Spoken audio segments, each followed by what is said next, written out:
আমাদের ছোট্ট একটি দেশ যেখানে জনসংখ্যা অনেক বেশি, যার ফলে একটু বৃষ্টি হলে, বিদ্যুৎ না থাকলে, তেল না থাকলে মহামারী শুরু হয়ে যায়। বিশেষ করে এই মুহূর্তে চট্টগ্রামবাসী অনেক কঠিন সময় পার করছে।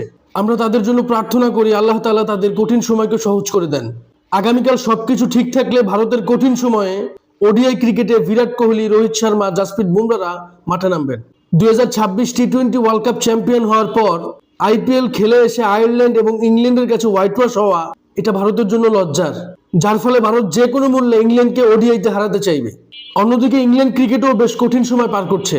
হুট করে test captain Ben Stokes retire করেছেন, ব্র্যান্ডন ম্যাককালাম টেস্টে কোচিং থেকে সরে দাঁড়িয়েছেন এবং এই মুহূর্তে বেশ আলোচনা হচ্ছে। অতএব ওডিআই সিরিজে তাদের পারফরমেন্স কেমন হয় সেটাও দেখার বিষয়। বাংলাদেশের জান, বাংলাদেশের প্রাণ সাকিব আল হাসান এমআই নিউ ইয়র্কে লাগাতার 2 ম্যাচে ব্যর্থ হওয়ার পর আজ তৃতীয় ম্যাচে অলরাউন্ডিং পারফরমেন্স করেছেন। যদিও তার দল জিততে পারেনি, তবে তার এই পারফরমেন্স আসন্ন লঙ্কা প্রিমিয়ার লিগে মানিয়ে নিতে বেশ সাহায্য করবে। আর জিম্বাবুয়ের সাথে টি-20 সিরিজে আমাদের তরুণদের ভালো খেলতে হবে। সেই পুরনো দিনের মতো টিকে থাকার জন্য খেললে দেশ কখনো অগ্রসর হবে না। এ নিয়ে আপনাদের কোনো মতামত থাকলে অবশ্যই আমার সাথে শেয়ার করবেন। ভিডিওটি ভালো লাগলে লাইক, কমেন্ট, শেয়ার, সাবস্ক্রাইব করবেন। ধন্যবাদ।